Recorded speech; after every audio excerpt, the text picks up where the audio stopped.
continuing production of The Open Mind has been made possible by grants from Ann Olnick, Joan Gans CUNY, the Engelson Family Foundation, Alfred P. Sloan Foundation, the John S. and James L. Knight Foundation, Joanne and Kenneth Wellner Foundation, and from the corporate community, Mutual of America.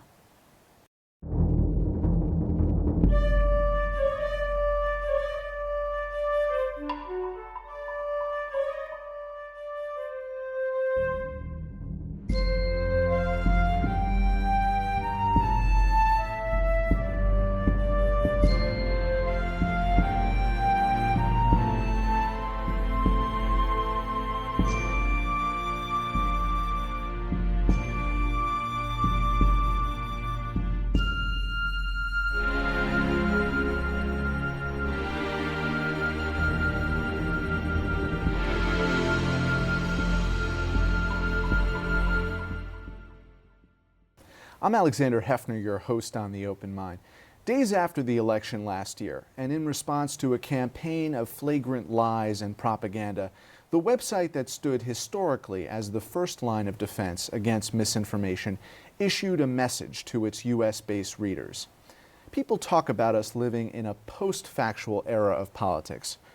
Wikipedia is the antidote to that. We believe the facts matter, that reflective understanding matters. To protect our independence, we'll never run ads.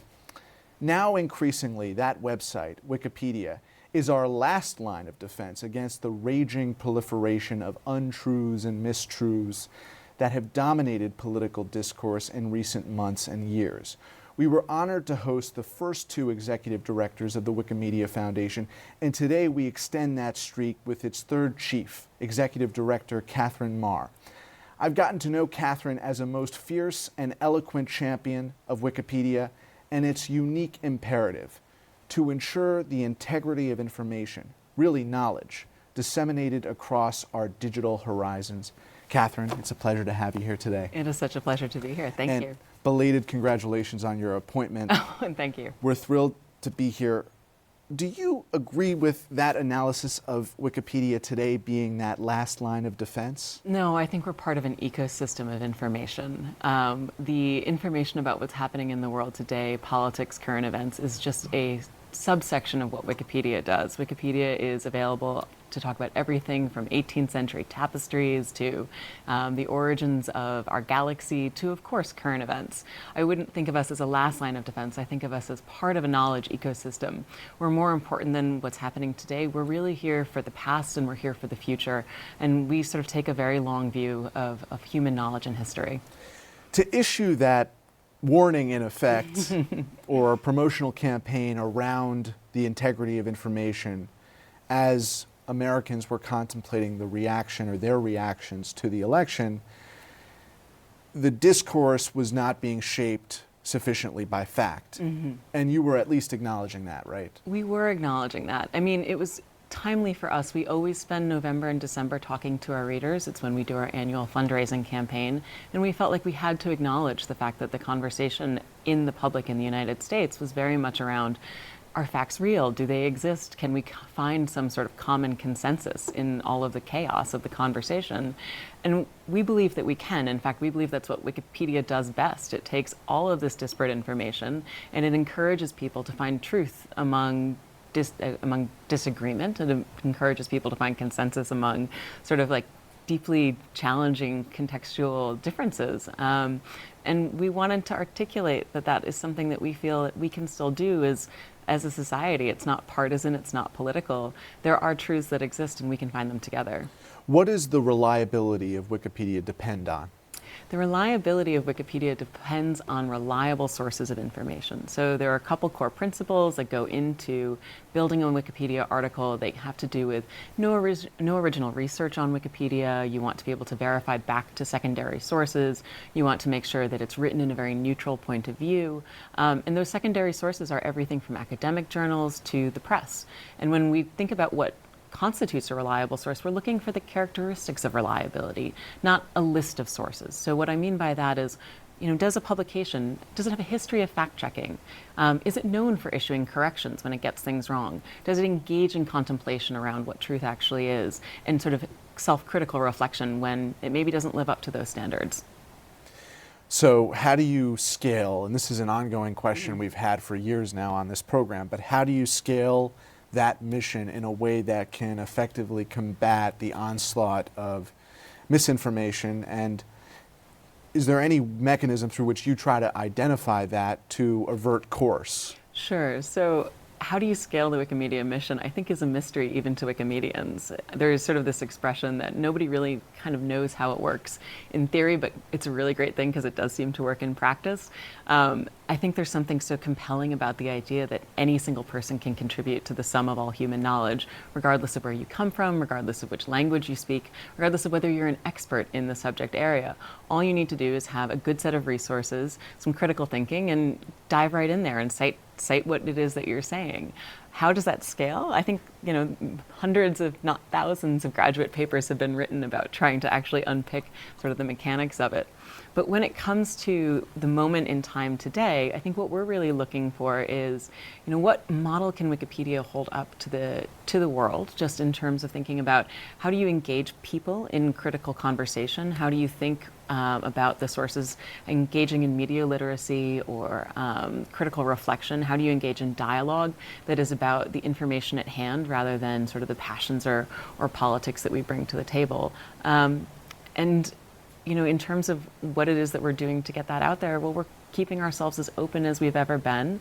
Anybody can edit Wikipedia, and we're here to tell you that we want you to be part of that process. I want you to encourage our viewers to be involved. I do. Please, please. Before we get there, though, the prerequisite for that is just learning how you can retain competitiveness in this ecosystem where, as I was saying to another guest, the lowest common denominator of discourse is the emoji, is a tweet, is 140 characters, the capacity to learn, the patience or stamina with which someone would be able to grapple with all the facets of a particular entry. That's in question now. So, I text with emojis, I tweet on Twitter. I think that there's a time and a place for different forms of communication. One of the things that we found so interesting is we get to understand more about Wikipedia, and it is a universe that's constantly expanding. And even at the Wikimedia Foundation, we're always learning more about how it works. Is understanding that many of the people who come to us to answer a question that they have. It might be something simple. It might be about pop culture. It might be something about history. It might be something about philosophy. People come to us for all sorts of different reasons. What we then find is that that sort of self-directed learning often drags them deeper into that rabbit hole of understanding until they've got multiple tabs in their browser open, they've clicked through 17 different articles and found themselves in a totally different space. We want to maintain that serendipity, and I think, to your point about how can we make that a richer experience, that's something that we're always looking for and looking to do, whether it's through increasing the quality of images on the site, whether it's thinking about how do you bring rich media and interactive displays of information into Wikipedia. These are definitely the next steps for us, but we also want to stay true to who we are as a text-based source of information. The way that you consume textual information is different than the way you consume video. You can't snack on video in the same way. You can't sort of skim through it. With text-based information, Wikipedia makes it really easy, whether it's that you're looking for the population of a city or whether you're looking for the etymology of how that city came to be named. You can find all of that through scanning, and we think there's an integrity to that. There is most certainly an integrity to that when you think of the evolution of the Facebook profile or any social media site that had to respond to the marketplace, and the result was arguably betraying some aspect of their mission, which you have not done.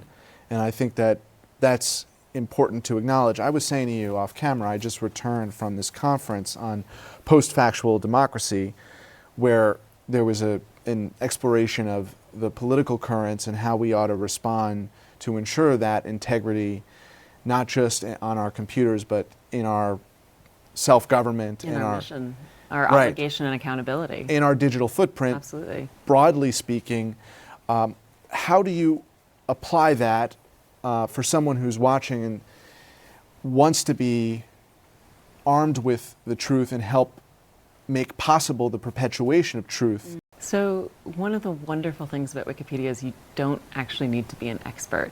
As I mentioned, you need to have access to reliable sources, you need to cite the things that you write into an article, but I've written articles about things that I'm most decidedly not an expert in. For example, my very first article was about a housing development on LA's Skid Row. I've never been to LA's Skid Row, but it felt like an important thing that was missing in terms of talking about services that were available for the homeless population there. So I pulled up a bunch of resources, I did some research, and then I went and I wrote an article and I cited it as carefully as I could, and it's there on Wikipedia today. So you don't have to be an expert. We do ask people to engage in sort of deliberative reasoning and contemplation as they go into articles, to spend the time learning about the subject. And in that way, they become an expert. But it's a wonderful, like, general purpose sort of expertise. That's not to say we don't have experts editing Wikipedia. We have medical doctors, we have scientists, we have all sorts of different folks, professors of English literature, historians of linguistics coming and editing Wikipedia, and that's what makes it such a great balance of general purpose expertise and deep expertise. And so anybody can really engage in that. I think to perhaps your other point about the accountability to the mission, one of the things that Wikipedia is, it's also very self-reflective. It's very transparent. Every single edit that has ever been made, you can go back and take a look at for every article that's ever been written, all the way back to the very first edit. What this means is that there's an accountability to our readers as to what's in Wikipedia, who put it there, why was it put there, and when was it put there. We're very forthright about that. There's a transparency to that that I think is really critical to our integrity, and that's not something you necessarily find in a world of like fast-moving algorithmic news feeds and revisions of articles in publications that are put up and taken down without any sort of clarity as to what was in the previous one and what's changed to the next. That's not true of Wikipedia. You can find where information came from, who put it in there, why they put it in there, and I think that maintains an accountability with our readers where we trust them to trust us, and we also trust them to know when to do more research and correct us if we're wrong. And that's really rare, and I think it does depend on this idea that we believe that people are fundamentally smart, and that if you give them good information and the ability to engage in good faith, they'll generally do so. I think you're making an important point about the accountability and the origin of democratic purpose, democratic values embedded in your model of how you actually function. And if you think about it, the analogy was made in a question that was asked at this conference about democratic norms and values in the US, and of course Wikipedia serves an international community, but looking at it from this vantage point of when we pay taxes, in terms of accountability of how those funds are being used by the government, that we understand municipal services broadly, but we don't have that kind of, we can look at the IP address, we can find the source of the information, the citation, and trace it back. And so fact is veritable fact and can't be denied as such. The other point you made about experts, I think, is useful to know because it is the self-purported experts who are often at these polar ends of a spectrum and refuse to find the common ground that often is a gray area of nuance in a fact. And we all like facts that reinforce our worldview, right? There's a sort of instinctual element to that. It animates systems in our brain. It makes us feel good. It releases serotonin. We're like, look, we're right. Wikipedia is not about facts necessarily that reinforce your worldview. In fact, there was a recent study that I believe was conducted at the Graduate School of Business at Harvard, or Harvard Business School, that looked at the longer you're engaged in editing Wikipedia, and if you come from a particularly polarized point of view, the more you shed that polarization and move towards neutral perspective, which means you use more neutral language, you take a more neutral approach, you bring more facts to the conversation in a way that is about open discourse and dialogue, that is more questioning, that is more accepting of perhaps people who don't share your point of view. And so we think that there's a model there around discourse and expectations too, where we say, look, hyperpartisan language or highly polarized language is not acceptable. We expect civility in discourse. Civility meaning respect, meaning patience, meaning an openness to others. And that, I think, is something that scales within the Wikimedia model. We have a page, we call it, it's like the newsroom of every article on Wikipedia, and these conversations happen behind the scenes in every single one. We would love to see something similar. I don't think the solution to today's hyper-partisan moment is for us to be sitting on television shouting at each other. I think it is much more the model of the Wikipedia conversation. It's 6 people around a table having coffee, talking about their experiences and coming to some sort of understanding and empathy for the perspective that we all bring. I'd much rather that we were all meeting in church basements or synagogue basements or mosque basements and having a conversation about what it means to be a community, about the different perspectives that we have, and trying to find some sort of common identity or purpose. Now, that's far beyond Wikipedia. That's just my reflection as a citizen today, but I think community conversations are far closer to the solution than anything you see in terms of talking heads on a screen. What do you say to someone prospectively looking in at what you do who says, I couldn't possibly relate to one of those 6 people in the mosque or church or synagogue, in that you still face... Of course you can relate. I mean, you would hope, all but... of us have parents. Some of us have children. We all have people that we love and care about. I think it's possible to find those similarities. Many of us have grown up using public school infrastructure. What was that experience like? There's ways that we can relate to each other through finding common experiences and identities that may have nothing to do with our political perspective, that allow us to be in closer dialogue with each other as neighbors. We all, as neighbors, we share fences. Like, right. We sit on both sides of it. That's a common thing that we have together.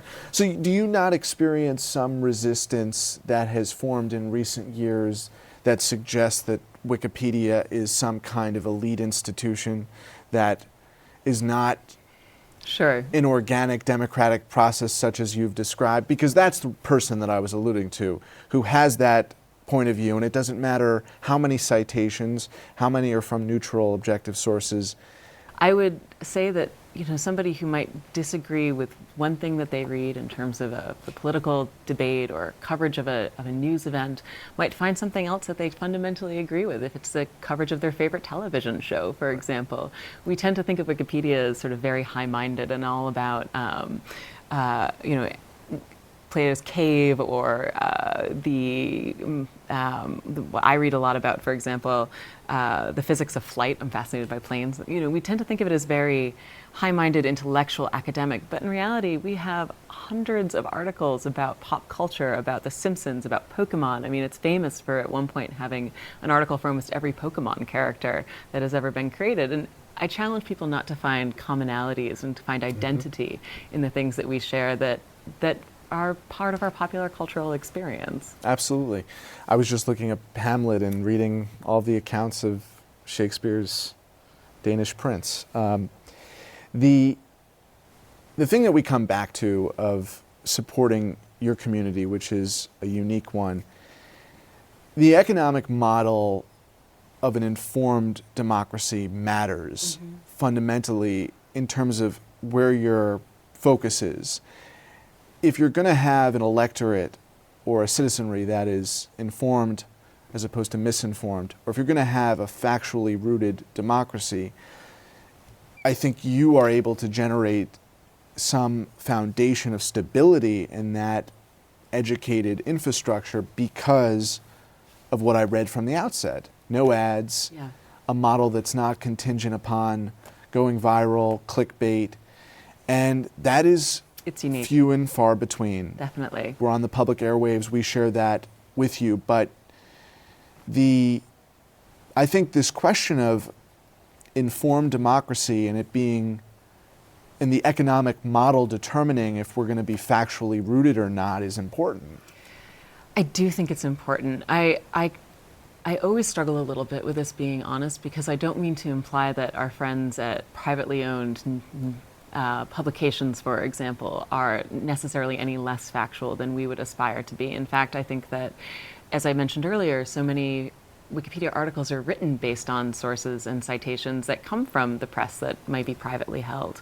But I do think that there is something wonderful to the integrity of being a for-profit that is independent and that is supported by the value that it gives to people, right? And that's true of public media, and I think it's true of Wikipedia as well, which we sort of think of as like little p public media. We belong to the public. We want, the content on Wikipedia is freely licensed. It doesn't belong to us at the foundation. In fact, it belongs to the world. We want Wikipedia and the idea of free knowledge to belong to the world as well. And we want people to support that idea, and they do. Millions of people around the globe support Wikipedia every year. That sort of independence, I do think, is really critical to sort of the integrity of saying, we're not going to optimize for how long you spend on our site. We're not going to track you. We don't track anybody who comes to the sites. We know vaguely how many devices come to Wikipedia every month. We don't know how many unique users, and we're really okay with that. We don't want to end up in a situation where we're trying to retain your eyeballs on the site for as long as we possibly can. Some of these platforms that are very popular today have what's known as a God metric, which is something like how many minutes a day do you spend on that site. Taken to its rational point of, spun that out to sort of the point of absurdity, it would seem that they want you on their device, on your devices or on their platforms 24 hours a day. I don't want to live that life. I want to dip into information sharing. I want to dip into social networks that I'm part of. And then I want to come back out and sit across a table and have a conversation that is not intermediated by devices. So we believe very strongly that not being dependent on ad revenue, not being dependent on the number of clicks, not being dependent on the number of minutes you spend on our site is actually critical to providing people with sort of an integrity of experience. If you're just looking for one fact and you come and spend 5 minutes looking for it, well, then we're not doing our job. But if you're coming to spend 5 minutes really reading into a subject or 50 minutes reading into a subject, that's great too. It's not for us to judge how people learn. We're just here to provide that information. And being a neutral nonprofit that's supported by people helps us do that. And are people learning? Do we know people are learning? I do hope that people are learning. I think that the definition of learning should be as broad as it can possibly be. As I mentioned, if you're going on to look up something about a popular television show, maybe you're learning that it's rooted in, you mentioned Hamlet earlier, maybe you're learning that it's actually rooted in some sort of historical allegory or archetypical story that is sort of core to our human experience. That is a form of learning, even if it comes from a reference, to The Simpsons or something along those lines. We know that people learn when they spend time on Wikipedia, and we can tell by the number of links that they click. We can tell by sort of the way that the number of visits that we get, the page views per month. People are spending a tremendous amount of time on it. It's bringing value to a large number of people. And if you sort of narrow that into some specific use cases, members of our community just launched an app that takes all of the medical information on Wikipedia and makes it available to you offline. Now, that might not seem really relevant to you and I sitting here in a studio, but if you're in a rural part of the world where your access to the internet is limited, your access to even electricity is limited, the ability, and say you're a student of medicine or perhaps you're a practitioner, the ability to take that information with you wherever you go is quite critical. And the reason I bring this up is it's already been downloaded something like 250,000 times since it launched just a few months ago. I think that gives evidence to the fact that there is real value in the information, and people are certainly getting value out of it. When one of your predecessors was here, Sue Gardner, I asked her from the outset, I said, are you more or less confident upon her retirement from the post you sit in now about the virtue of the internet and the internet as a force for good? And it was a mixed answer, but I think it definitely reflected your achievements over that tenure. As we close now, Katherine, can you tell our viewers about your aspiration for the achievement or achievements that you aspire to make in this tenure? Sure. Where are going? You and your fellow Wikipedia readers and editors and staff, where are you going, and what is the ultimate goal? So there's an aphorism that technology is not good, technology is not bad, nor is it neutral. And I am a firm believer in that. I don't think that you can say that the internet necessarily has been an unequivocal force for good, and I certainly think it has offered a lot of good to the world, so nor is it purely bad. It is a complex thing, and Wikipedia sits within that complex ecosystem. Our goals for the future, we turned 16 just this past January. We've been around, we're an adolescent. We've been around long enough to be a very different institution than we were when we started. When we started out, everybody thought this model of an encyclopedia that anybody could edit. How would that ever work? Today, we're trusted, we're relied upon, we're reliable, we're used by people in nearly 300 languages around the world. We've got a global contributor community, as I mentioned, from medical doctors to students. I think the question for us is, what do you do with that responsibility? Our vision statement is a world in which every single human can freely share in the sum of all knowledge. It doesn't say anything about an encyclopedia. It doesn't say anything about being a website.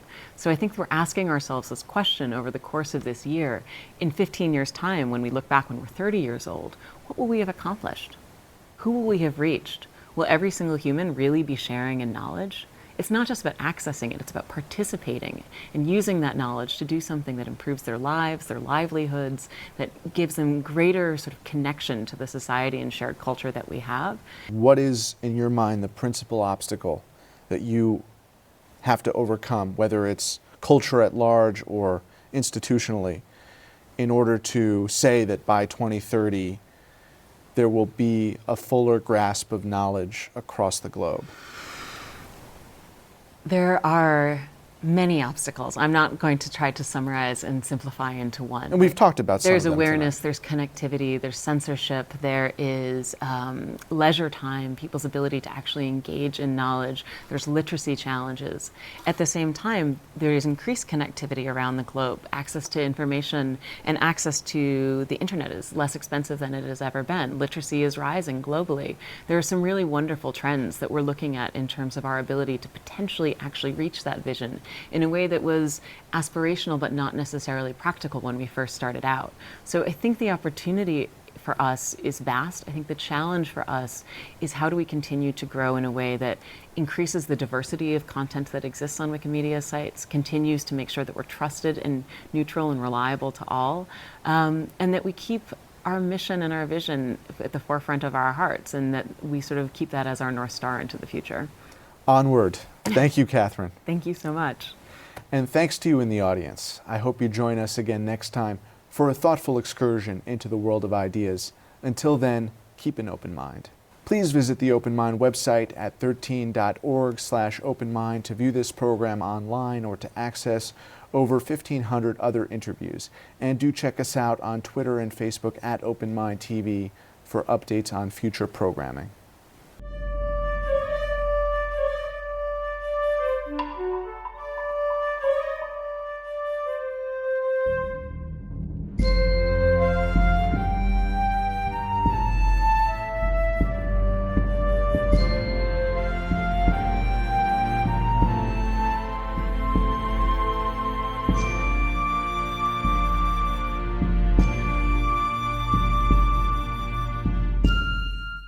Continuing production of The Open Mind has been made possible by grants from Anne Olnick, Joan Gans CUNY, the Engelson Family Foundation, Alfred P. Sloan Foundation, the John S. and James L. Knight Foundation, Joanne and Kenneth Wellner Foundation, with special thanks to the Schumann Media Center for additional support, and to the corporate community Mutual of America.